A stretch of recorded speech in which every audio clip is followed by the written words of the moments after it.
Who was it who said, Earthmen never invite their ancestors to dinner? Hello and welcome back to the Doctor Who Marathon. I'm your host McEdam, and today we're going to be talking about one of my favourite stories in the entire series. The one, the only, Ghostlight, written by Mark Platt and directed by Ian Warren. This story has a lot going for it behind the scenes, just like in general cases. Now, I'm talking about like how great it is, but I've stated many times before, and I will continue to state, this is by far my favourite Seventh Doctor story of all time. It's atmospheric. It feels like you're watching like the Phantom of the Opera meets Nosferatu with a bit of sci-fi in turn. There's a lot of things to go behind the scenes. For probably the most important to a lot of people, this story, despite being second in the season, was actually the last ever classic Doctor Who story to be produced, as it was the last story in the production block. I believe the last shot ever filmed was when Gwenethia and her mother get turned to stone. I could be wrong. And what a cracking way to end a bloody series.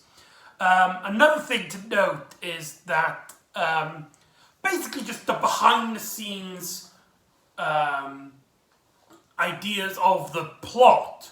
But you see, Mark Platt is a very, very unique writer for the series, and when you listen to his behind the scenes about how he got into the show, Mark Platt has easily become one of my idols. For example, he never wrote anything professionally before this. In fact, he only wrote classic Doctor Who fan fiction from a fan magazine. And he's been writing stories, sending to the producer since I believe he said 1977, but I could be wrong there. And he's basically he only had one goal in life. He only had one dream: to write for Doctor Who. He did nothing else. He never wrote for any other show. He didn't do The Bill. He didn't do EastEnders or Coronation Street. He only wanted to do Doctor Who. And his scripts got rejected, until finally, in the last season, John Nathan Turner and Andrew Cartnell gave him a chance. And the story he initially wrote for that part in the plot was this little story called Lung Barrow. Now, Lung Barrow was an unproduced story, although many elements stay too in this story, about the Doctor landing in his ethereal home back on Gallifrey, where we learn that the Doctor is actually a reincarnation of the Other, and that the Doctor wasn't in fact a Time Lord, but rather a mysterious race that nobody really knows of, as he was the Other was one of the three founding fathers of Gallifrey's society. And it's also presumed, I haven't actually read the story, but from what I can gather, it's hinted at that the Other is also a future incarnation of the Doctor, basically putting the Doctor's entire timeline in a overarching paradox, as the Other would be his final incarnation and gets resurrected into his first incarnation. Does that make any sense? Yeah? Good. Well, this is all part of the Cardinal master plan, the one which the fans think of when we think of the master plan. Long Barrow would later get novelised in the Virgin New Adventures. In fact, it would be the last story chronologically in the Seventh Doctor timeline, as not only was it the last novel, but it was also sets up scenes for the TV movie with the Seventh Doctor taking the Master's ashes back to Gallifrey, something which you see in the movie. But I don't have that story, so we're not going to tackle that here. But John Nathan Turner turned that story down, or at least that original idea, feeling that it revealed too much about the Doctor's backstory. He wanted to keep the Doctor as history as we know it today in the series. And so the idea of the Doctor going back to his Arthurial home was rewritten to go back to a old haunted house in Perivale. And when Mark Platt initially heard this idea to rewrite it so instead of Gallifrey it's set on Earth, he made one of probably one of the greatest creative choices I think in Doctor Who in terms of behind the scenes. They changed it so the story is less about the Doctor and more about Ace. And this is where we start, this is where we really kick off why people like Ace so much. As this is, in my opinion, would start a loose trilogy about the Doctor really playing with Ace. As in this story, we see the Doctor take Ace to this house back in the I can't remember what it said. Does it say on the back? It's like 1880 something. And the Doctor states that this place, it's a surprise, it's a treat for Ace. It's a nice little gesture on his part. And then we get into one of the more aspects of the story, which a lot of people either kind of nah, or usually they hate it. And that is the really confusing aspects of our villains. We get introduced to Joseph Samuel Smith, a character who seems to be decaying. Actually, we hear him throughout the story in part one, the majority of part one, as many characters get other characters mistakenly identified as Joseph Samuel Smith. And we also get some really fun scenes where this guy who's part of like some sort of gentleman club goes to the house to try and disprove his theories about Darwin's evolution. And we get some really fun scenes there where he tries to disprove him whilst he gets turned into a monkey. And it's like, are you trying to say you could track my family heritage to some primates? And then he eats a banana like a monkey and he starts laughing. But what about the villain is that he's got something in his basement, and he's also got a butler, and this butler is a Neanderthal. Why? I honestly don't know. And we also get to learn that in the basement there's this kind of really strange room with this light source with an energy, a creature in it that's sentient. Also in this room is a prison for a creature called Control, and she has these servants, these husks in suits, these like a lizard skin pouring out, and we later learn that these are the skins of Joseph Samuel Smith, because Joseph is an alien who was part of an expedition of Earth. However, something else goes awry. Oh, I completely forgot about the bloody hunter guy. One of the first characters that Doctor and Ace get introduced to in this story is this British hunter guy who's trying to look for his friend, and he seems to be very bratic. One moment he's talking to the Doctor and Ace just fine, suddenly he's threatening them with a gun. And the Doctor kind of eggs him on to try and go near the window. And just before he fires, the Doctor knocks the blinds, revealing his reflection in the window. And it's revealed that he's basically gone crazy, and the person he's actually looking for is himself. And he later gets captured and taken into like a mad room, and yeah, there's a lot of things going on that really, if you think about it too hard, doesn't make much sense. From what we can gather, and this is like, I guess you could say a spoiler, but it's very complicated.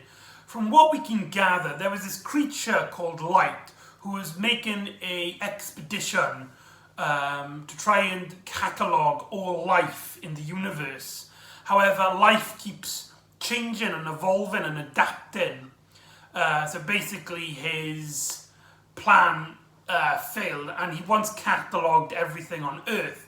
But like stated, he kind of slept, hibernated, and things started to change around him to the point where nothing looks remotely like it did over 10 billion trillion years ago during the cavemen times, where we picked up the Neanderthal. Part of his experiments consists of two creatures, or three creatures in this sense. Neanderthal is the example, if you would. He's the example of his research, as he keeps him in hibernation, only recently being awoken by Joseph Samuel Smith. We also get Joseph Samuel Smith, who I believe is actually called the Survey, and he's basically there documenting all of these creatures by slowly evolving into them. And when he evolves into them, basically what he does is his body starts decaying, and he like shreds his skin, but the skin that he shreds off kind of has its own semi-intelligence. The bug creatures that we meet downstairs are a part of him, whilst we later see a more human looking one, as he's later revealed to be a younger creature. There's also the control to the experiment, to try and it's basically supposed to represent the lowest common denominator. However, she seems to really have an empath for wanting to be ladylike, to be nice and posh, and just want to prove everyone wrong. That she isn't just sort of a crazy creature, crazy beast.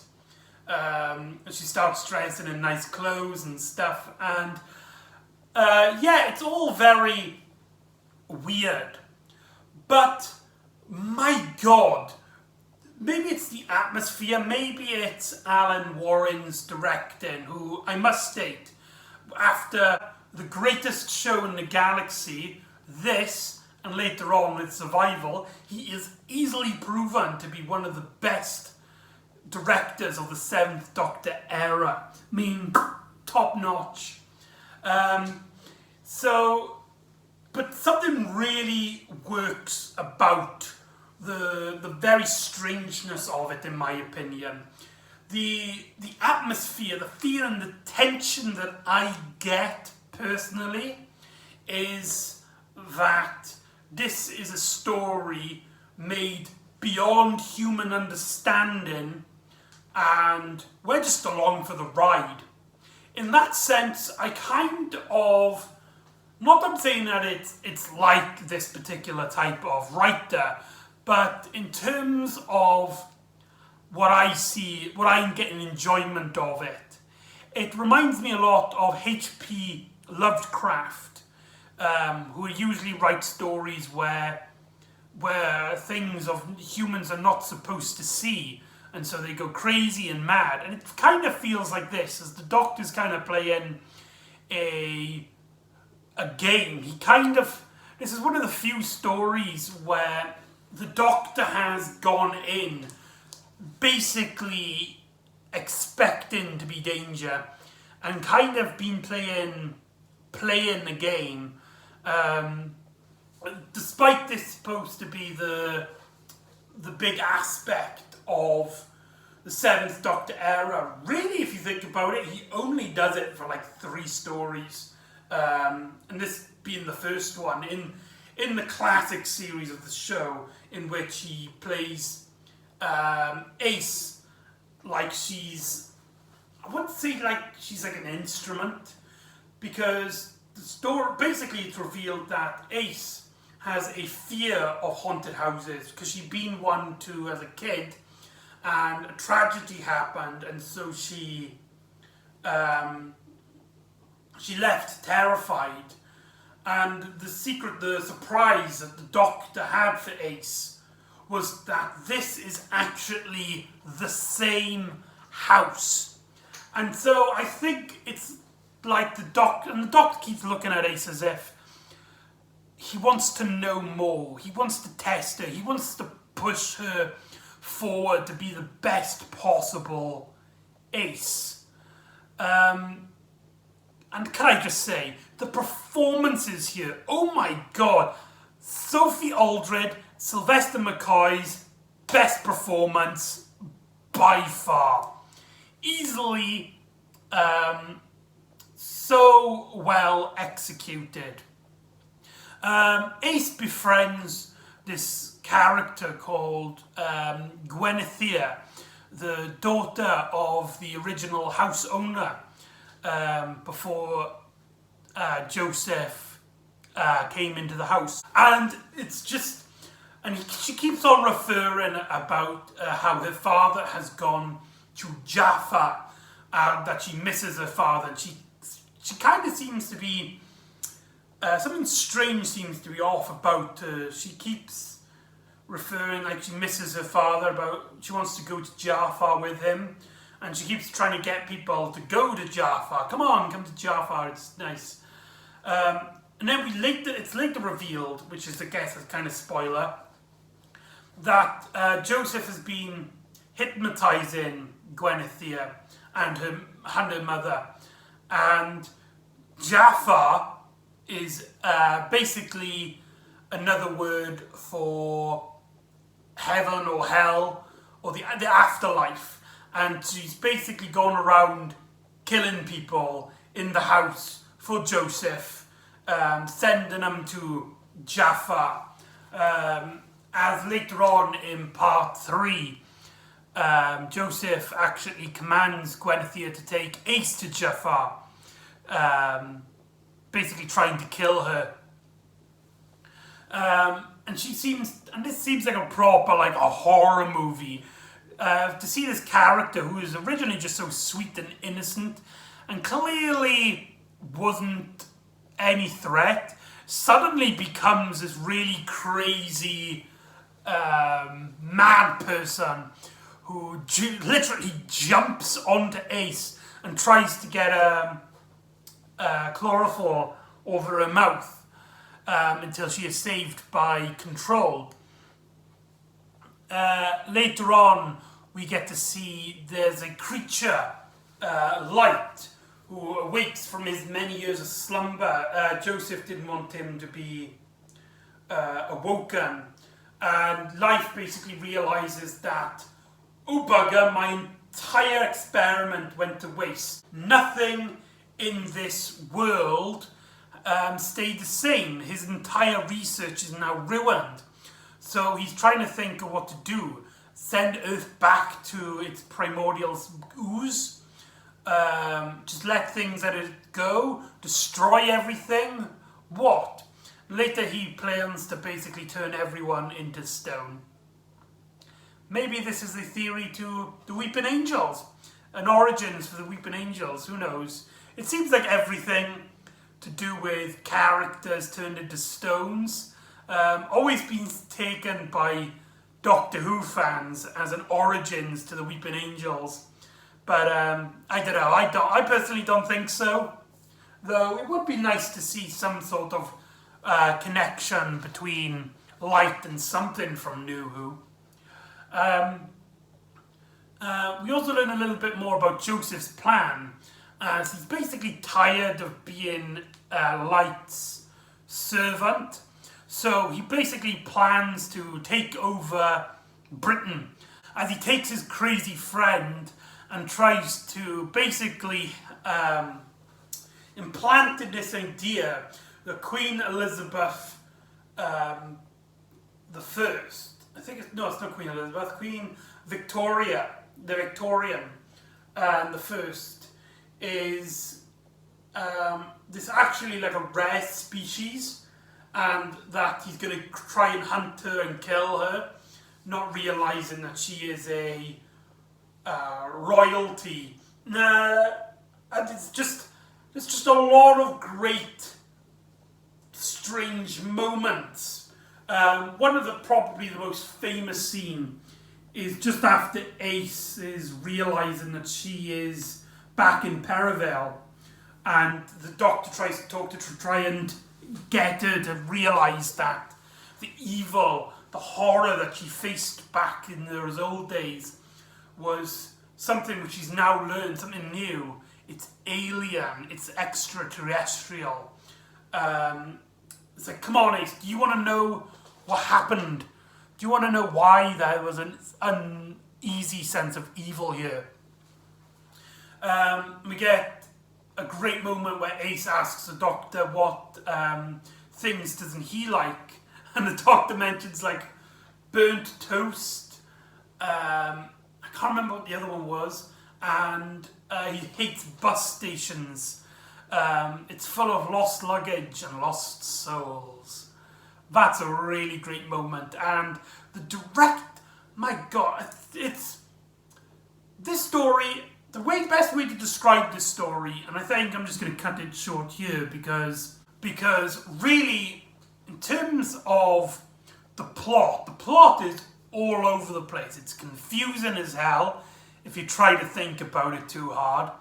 The ideas, the thing, and there's a lot going on. Hell, there's a scene where they find a police officer sleeping in a drawer. And he wakes up like the next day, and they don't like, and the character doesn't seem to be like any sort of wary by the fact that he was in a drawer, unless he doesn't remember, I don't know. But what makes this story just so great is that because the plot has this kind of uneasy feel about it, a certain motion, as if you're witnessing a conspiracy that you don't understand. This is something which is not even supposed to be understood by mortal humans. And we have this in that Victorian setting. We have Alan Waring's directing, which is really, it's just so goddamn good that I just can't help but absolutely love it. It's one of those stories where I don't think I've described it very well, but watching it, I always feel satisfied as calling this one of my favourite stories. And unlike a lot of other Seventh Doctor stories. It does not feel cheap. It does not feel amateurish, and it does not feel pantomime. Not to take any away from those other stories. These elements doesn't necessarily make a bad story, necessarily makes this story a good story, but this story feels like there's been money and feels like there's a real effort to take Doctor Who seriously to a mainstream audience here, even if the plot is confusing as all hell. Now, I know a lot of people either don't like this story or that find it's like a really fun mess. Like they just like the fun of it, that they don't know anything what's going on. But personally, just that adds to what makes this story so good. And there's a lot of great directing, and there's a lot of great. Just go watch it. It's written by Mark Platt, which would be his only televised Doctor Who story, as we've tackled in stories in the past.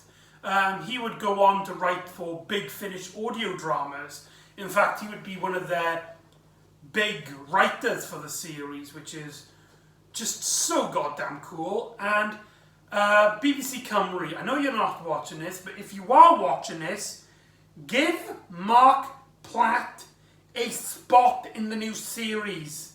I don't care how much money you need to give him. You need to put that at a priority. Mark Platt deserves a new Who spot, in my opinion. He's easily one of the best writers for the show. So there you go. I think I'm just going to repeat my words. I'm going to end the video here. Sorry it's a bit short. I don't know. It's one of those stories where I really struggle to talk about why I like it. I'm not a professional reviewer. That's why I call these videos vlogs and not reviews. Just have a lot of fun. Watch it. Give it your feel yourself. Turn the lights off. Maybe raining outside with that like tinkling on the windows. And just let yourself be immersed in this universe, this madhouse of the ghost light. So there you go. That's the story. So join me next time when the Doctor and Ace go back to, I believe it's World War II, and they uncover a mass conspiracy revolving around an ancient celestial gods, zombie vampire creatures, and an Alan Turing ripoff? So I'll see you next time for The Curse of Fendrick. So join me next time on the Doctor Who Marathon. Ta-da!